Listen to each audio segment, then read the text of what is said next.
तूने मेरी भक्ति करी तो मैंने वापस कर दी है ना। तो महाराज कौन सा अपराध किया था मैंने? भगवान ने कहा कि पिछले जन्म में तू साधु था, संत, तपस्या कर रहा था जंगल में, मेरा ध्यान लगाए था। अच्छा, तो मैं तो तपस्वी था। हाँ, लेकिन तेरे से गलती हो गई थी। एक कसाई गाय को लिए जा रहा था, तो वो गाय कसाई के हाथ से छूट करके भागी और तेरे सामने से गुजरी। तो कसाई ने तुमसे पूछा, क्यों महात्मा जी गाय को देखा है? तो आपने बोल दिया, हाँ हाँ देखा है, गाय इस तरफ गई है। तो तुमने गाय का पता बताने के लिए हाथ उठाए थे। कसाई गया, उस गाय को पकड़ा और गाय का सर काट दिया। वो गाय कोई और नहीं, वो जो नारी तुझे मिली थी ना, वो वही गाय है। और वो कसाई उसका पति था। उस पत्नी ने अपने पति का सर काट दिया और आरोप तुझे लगा दिया। क्यों? क्योंकि उस कसाई ने पिछले जन्म में गाय का सर काटा था, तो इस जन्म में उसने उसका सिर काट के और अपना बदला ले लिया, और तूने हाथ बढ़ाए थे तो तेरे दोनों हाथ काट लिए गए। ये तेरे पिछले जन्मों की सजा थी, लेकिन तूने मेरी भक्ति करी तो मैंने तेरी सजा को बहुत कम समय में खत्म कर दिया। वहां से यहां तक आने में जितना समय लगा हो, देख मैंने तेरी भक्ति के कारण तुझे दोनों हाथ तेरे वापस कर दिए। ऐसे सदन कसाई, इसका यह अर्थ है कि हमारे कर्मों की सजा हमें मिलेगी। यह बात मैंने कल भी आपको समझाई थी दूसरे शब्दों में, आज भी समझाई। हमारे कर्मों का दंड हमें मिलना है। भगवान की भक्ति करोगे तो बहुत बड़ा दंड थोड़े में निकल जाएगा, इसलिए भक्ति आवश्यक है। सदन कसाई, कसाई होकर भक्ति कर रहा है भगवान की, निष्कपट, निष्काम, कोई कामना नहीं। ऐसी भक्ति यदि हो हमारे जीवन में तो हमारा कल्याण होकर ही रहेगा। भक्ति ऐसी ही होनी चाहिए। भक्तों, पूतना आज भगवान को जहर पिलाने गई है, जहर पिला रही है भगवान को। कहना यही है कि गंगा जी में शीशी पड़ी है, पर वो अंदर जो है ना, वो ढक्कन खुल जाए तो एकीकरण हो जाए। हमारे भी अज्ञान का ढक्कन खुल जाए तो सब आत्मा परमात्मा मिल जाए, एक हो जाए। मिलता नहीं है ना, हम कपट बचा के रखते हैं अंदर। क्या रखते हैं?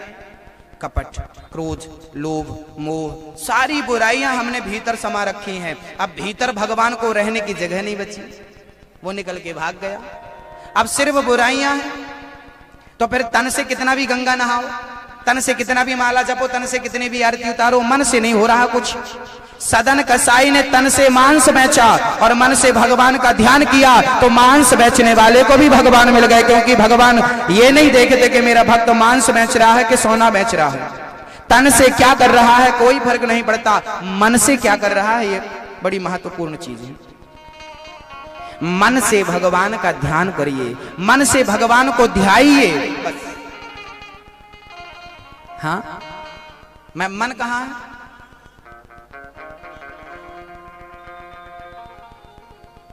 बोलो राधे राधे।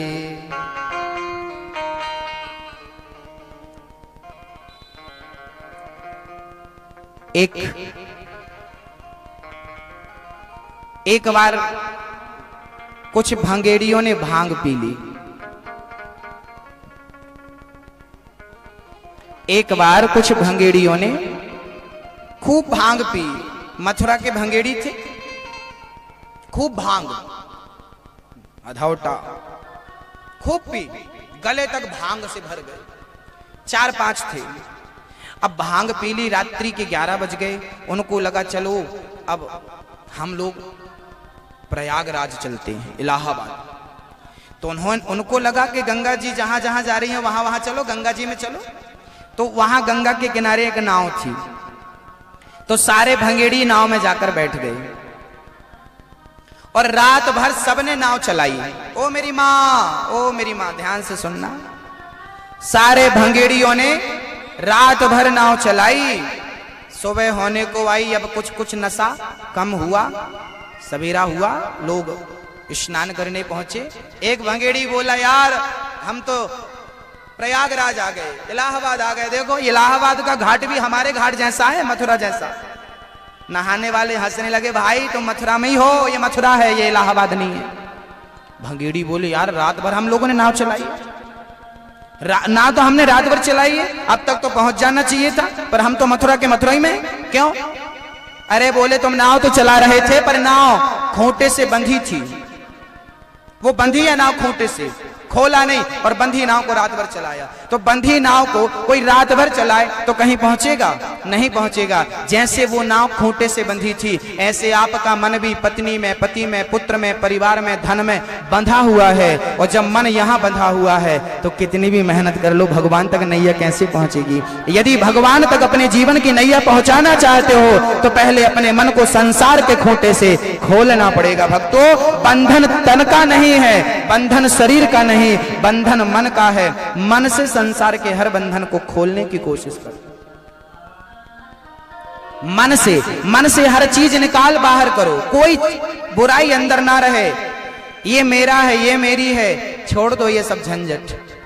गोविंद मेरो है, गोपाल मेरो है, ये बात याद रखो। कुछ मेरा नहीं है, सब फेंको निकाल के, ये सब कचरा है, समेट रखा आपने कचरा।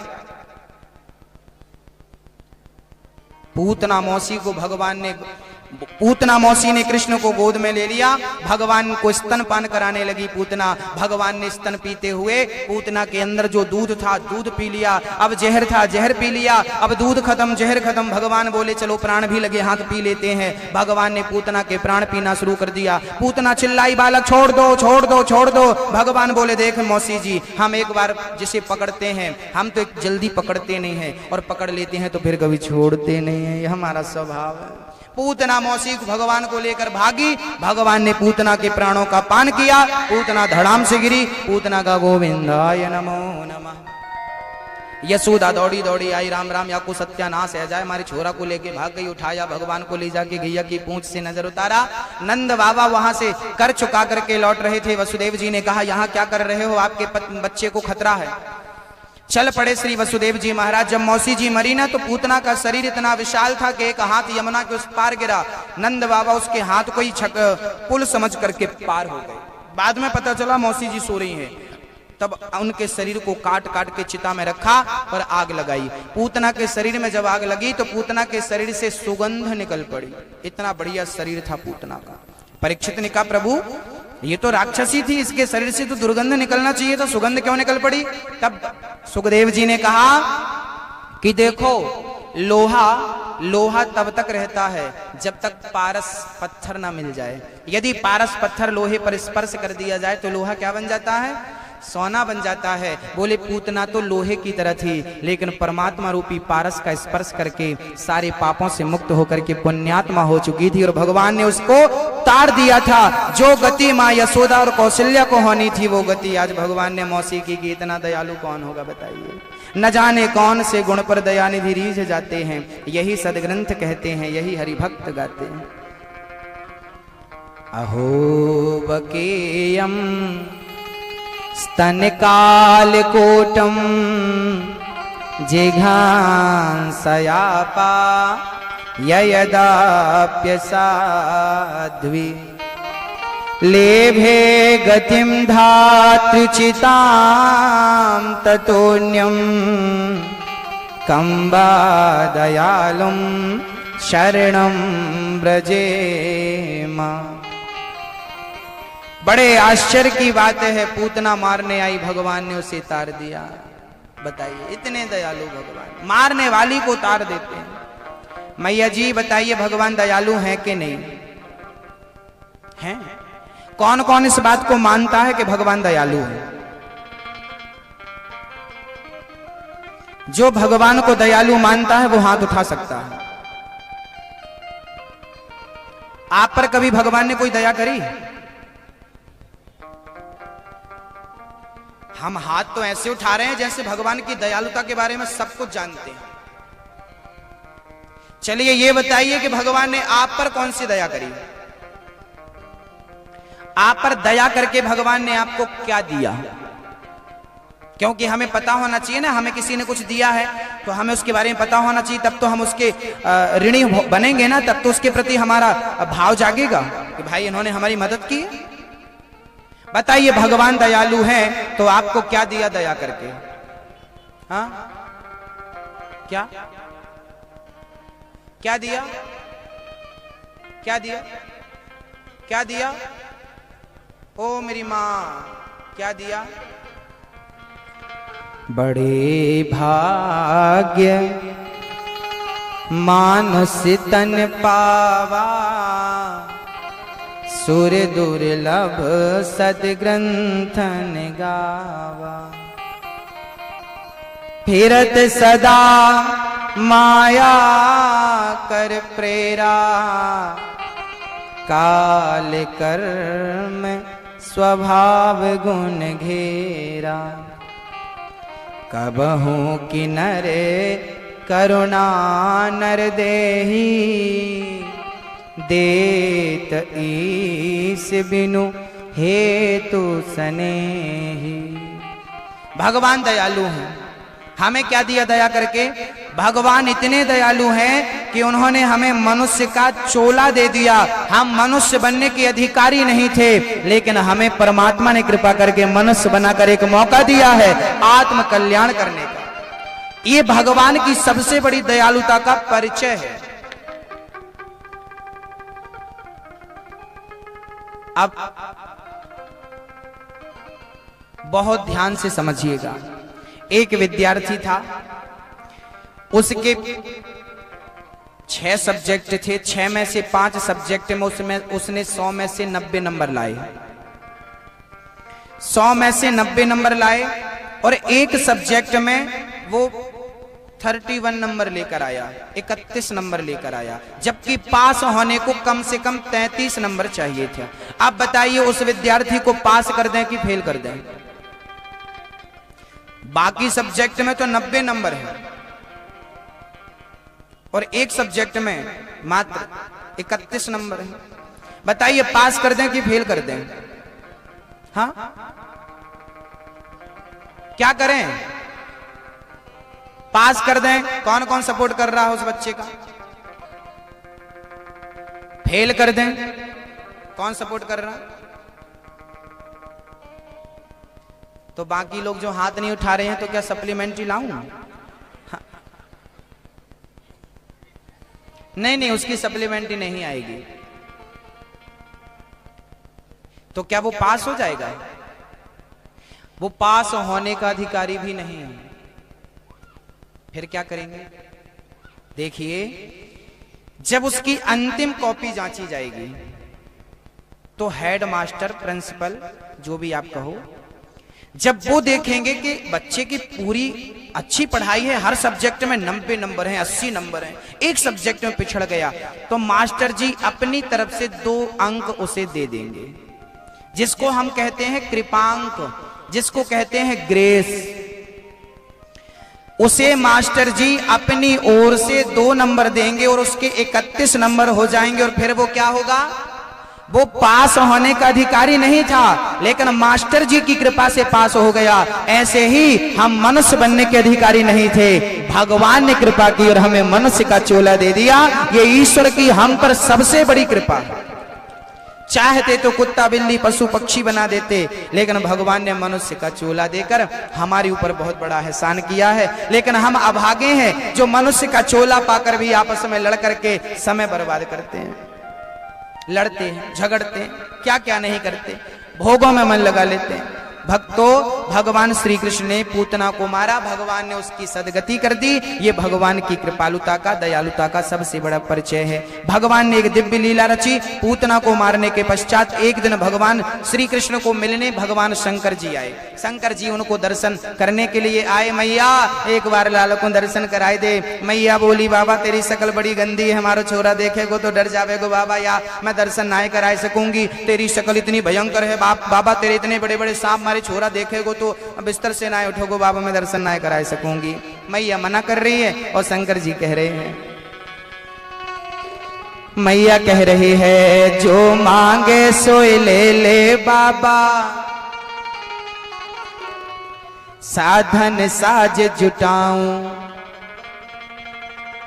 जो मांगे सोए ले ले बाबा, साधन साज जुटाऊं, अरे तेरो रूप देख डरबे गो बालक नाय दिखाऊं, तेरो रूप देख डरबे गो मैं बालक नाय दिखाऊं, मेरो छोटो सो है ललना सुबह पलना, मेरो छोटो सो है ललना सुबह पलना, जुग जुग जीवेरी यशोदा मैया तेरो ललना, जुग जुग जीवेरी यशोदा मैया तेरो ललना, ओ तेरो ललना रे मैया तेरो ललना, तेरो ललना रे मैया तेरो ललना,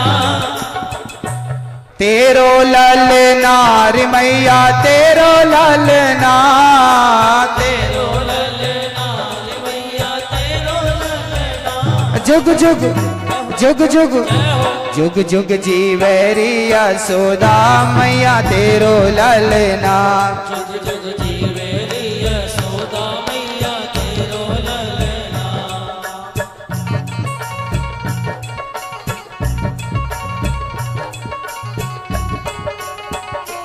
राधे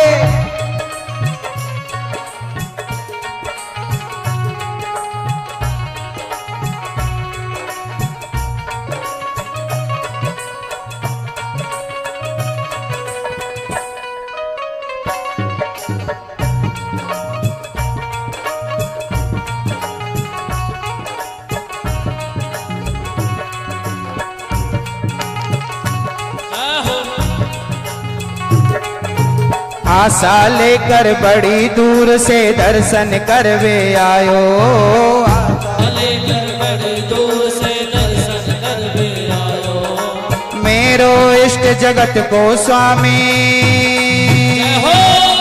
मेरो इष्ट जगत को स्वामी सोतन गोद खिलायो, मेरो इष्ट जगत को स्वामी सोतन गोद खिलायो,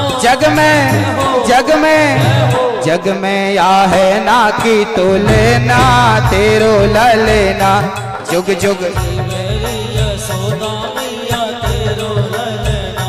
जुग जुग जीवेरी यशोदा मैया तेरो ललना, जुग जुग जीवेरी यशोदा मैया तेरो ललना, जुग जुग जीवेरी यशोदा मैया तेरो ललना, जुग जुग जीवेरी यशोदा मैया तेरो ललना, जुग जुग जीवेरी यशोदा मैया तेरो ललना, जुग जुग जीवेरी यशोदा मैया तेरो।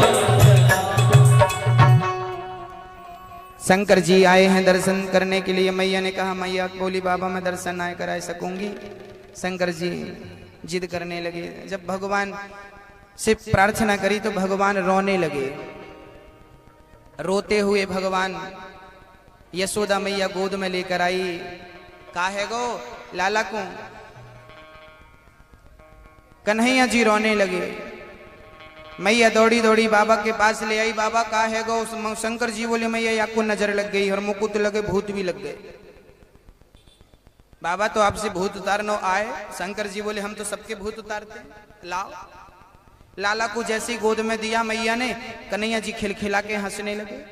भगवान कह रहे हैं देखो आपकी गोद में आने के लिए हमें कितना नाटक करना पड़ा। शंकर जी बोले प्रभु आपका दर्शन हुआ। शंकर जी स्वयं बंसी का अवतार लेते हैं और बंसी का अवतार लेकर भगवान शिव जी भगवान कृष्ण के हाथों में पहुंच जाते हैं। जो शंकर जी ने पहली बार कन्हैया को देखा तो गिफ्ट में क्या दिया? बांसुरी दिया नहीं, स्वयं शंकर जी बांसुरी का अवतार लेते हैं और कन्हैया के हाथ में पहुंचते हैं। ये जो बांसुरी है ना कन्हैया जी के पास, ये साक्षात भगवान शिव का अवतार है बंसी के रूप में। और आज भगवान को बांसुरी मिली। अब से लेके भगवान अब बांसुरी छोड़ने वाले नहीं।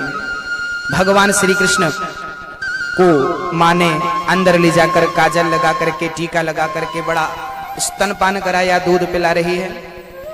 एक दिन भगवान करवट बदलते हैं तो माँ ने उत्सव रखा। शकटासुर आया भगवान को मारने, छकड़े के नीचे सो रहे थे। भगवान शकटासुर आकर गाड़ी पर बैठ गया। भगवान ने पाद प्रहार किया, ऊपर गया और प्राण निकल गए शकटासुर के। तृणावर्त आया, भगवान ने तृणावर्त को मारा। एक दिन भगवान श्री कृष्ण को लेकर के माँ यशोदा गोद में लेकर के और यमुना गई थी स्नान करने के लिए। बहुत ध्यान से सुनिए मेरी माँ। ओ मैया, पीछे वाली मैया तो फिर भी सुन रही हैं, ये मैया कौन आया कौन गया, क्या करना आपको, क्या करना, ध्यान से सुन लो मेरी माँ। कथा सुनने आए हैं तो कथा सुनना चाहिए मस्ती से,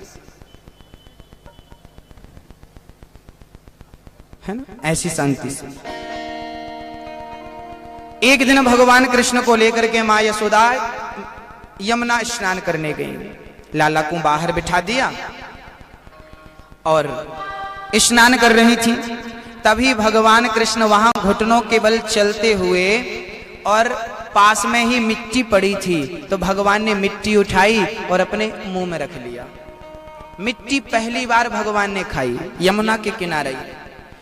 किसी सखी ने शिकायत करी, मैया तेरे लाला ने माटी खाई। मैया दौड़ी दौड़ी आई, क्यों रे लाला तेने माटी खाई? माटी खाई? माटी खाई? अब कैसे माने मैया के माटी नहीं खाई?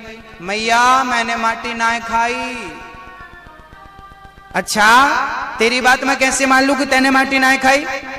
बात मान लो मेरी मैया, मैंने माटी ना खाई। ना ना ना, अपना मुंह खोल। हाँ, ज्यों भगवान ने अपना मुंह खोला तो भगवान के मुख में सारा संसार नजर आ गया। पूरी दुनिया, अतल बितल सुतल तलातल रसातल महातल पाताल, भूर्भुवः स्वः, ब्रह्मलोक स्वर्गलोक। एक यशोदा अंदर भी नजर आई, पूछ रही है चल मुंह खोल। शिवलोक नजर आया, ब्रह्मलोक नजर आया, पृथ्वी नजर आई, यमुना नजर आई, समुद्र नजर आया, सूर्य और चंद्रमा तो नजर आए ही आए, ऐसी हजारों करोड़ों पृथ्वियां नजर आ गई। मैया तो देख भी लगी, राम राम मेरो छोरा तो साक्षात भगवान है। जय हो जगदीश्वर, जय हो जगन्नाथ, जय हो प्रभु, जय हो जगताधार। मैया तो प्रणाम करने लगी चरणों में गिर के, मेरो छोरा तो भगवान है। तभी भगवान ने अपना मुंह बंद कर लियो। मैया का है गो? ओ लाला मैंने तेरे मुंह में संसार देखा, तू तो भगवान है। तभी तेने पूतना को मार दी दारी के ने, तभी तेने सकटासुर को मार दियो, तृणावर्त को मार दियो। मैं समझ ना पाई कि मोकू तो लगे कि भगवान नहीं मार दियो होएगो, लेकिन आज पतो चलो के दारी के भगवान के रूप में तू ही मेरे घर में पैदा भयो है, तू ही सबसे बड़ो भगवान है। अब भगवान बोले कि मैया मोकू भगवान समझ में लग जाएगी, तो जो मैया को प्यार मिलवे वालों है वो प्यार ना मिलेगो, क्योंकि मैया की आस्था भगवान के रूप में होगी। तो मैया, भगवान ने एक उंगली घुमाई अपनी माया से, मैया ने जो देखा था सब भूल गई। अब मैया ने कहा, यहाँ लाला क्या कर रहे हो? लाला बोले कछे ना, मैया उठा के घर चले गए। उसे पता ही नहीं कि मैंने मुंह में अभी अभी कुछ देखा है। अब यहाँ एक प्रश्न खड़ा होता है कि जब भगवान को सब कुछ मैया को भुलाना ही था तो फिर दिखाया क्यों? है ना, तुरंत भुला दिया, सब भूल गई मैया। अब बताइए, सब भुलाना था तो दिखाया क्यों? इसके पीछे एक रहस्य है, कहो तो मैं समझा दूं। क्योंकि कन्हैया जी की हर लीला के पीछे एक रहस्य है। अब आगे ना भगवान की बाल लीला होने वाली है, माखन चोरी लीला होने वाली है। मटकी तोड़ेंगे, माखन चुराएंगे। तो भगवान ने माखन चोरी लीला के पहले मिट्टी खाने की लीला रची है। क्यों? क्योंकि भगवान को पता था कि जब मैं माखन चुराऊंगा, ग्वाल वालों के संग कबड्डी खेलूंगा, तो संसार के लोग मुझे साधारण बालक समझेंगे। इसलिए मैंने मुख में सृष्टि का दर्शन करा के बता दिया कि मुझे आगे साधारण लीला करूंगा तो मुझे साधारण समझने की गलती ना करना। मैं साधारण दिखता हुआ भी असाधारण हूँ। मैं बिनु पग चलहि सुनहि बिनु काना, कर बिनु कर्म करहि विधि नाना। मैं वो ब्रह्म हूँ जो सर्वव्यापक हूँ, लेकिन भक्तों की खुशी के लिए मैं ये लीला रचने जा रहा हूं। मुंह में भगवान ने सर्वस्व दिखाया है, सब कुछ दिखाया। यहां एक और बढ़िया बात है, क्या? कभी कभी हमें लगता है, एक सज्जन हमसे बोले कि ये भगवान नहीं है। हमने कहा फिर कौन है? बोले ये भगवान नहीं है, ये महापुरुष है। कभी कभी ना कुछ बुद्धिमान बुद्धिजीवी लोग कृष्ण को, राम को ये भगवान नहीं समझते, ये कहते हैं ये महापुरुष हैं, ये भगवान, इनको भगवान की श्रेणी में नहीं रखते, क्योंकि उनका मानना है कि भगवान तो निराकार है, निर्गुण है, तो वो निर्गुण निराकार सगुण साकार कैसे बन सकता है? कुछ लोग निर्गुण के उपासक होते हैं, जो निर्गुण को मानते हैं, निराकार को मानते हैं, और वो साकार को मानते नहीं है जल्दी से। उनका कहना है ये भगवान नहीं है, ये महापुरुष है। हमने कहा कि यदि ये महापुरुष हैं तो बताइए दुनिया का कोई महापुरुष अपने मुंह में क्या सृष्टि का दर्शन करा सकता है? हमने कहा कि तुम जैसों के लिए ही भगवान ने अपने मुंह में संसार दिखाया था कि हमें महापुरुष समझने की गलती ना करना। हम पुरुष होते हुए भी विप्रधेनु सुरसंतहित लीन है, मनुज अवतार, भगवान मनुष्य का अवतार लेते हुए भी, साधारण दिखते हुए भी ये असाधारण है। राम और कृष्ण ये साधारण दिखते हुए भी असाधारण है। इन्हें साधारण मनुष्य समझने की भूल मत कर लेना, क्योंकि ये परमात्मा है, परब्रह्म है, वही ब्रह्म है जो बैकुंठ में है, और वही ब्रह्म से मृत्यु लोक में लीला करने के लिए आया है। उसमें और इसमें कोई भेद नहीं है। आप लोग भेद समझते हो ना? आप लोग भेद समझते हो ना? एक मैया बोली, महाराज जी वहां के हनुमान जी तो बड़े चमत्कारी हैं, वहां की माता जी तो बड़ी चमत्कारी हैं। ओ भैया जी ध्यान से सुनो, लोग कहते हैं फलानी जगह के हनुमान जी चमत्कारी हैं, फलानी जगह की माता जी चमत्कारी हैं, तो वहां की माता चमत्कारी हैं और यहां की माता चमत्कारी नहीं है। आप लोगों की नजर कैसी है? आप लोगों का विवेक कैसा है? आप लोगों का सेंस कैसा है?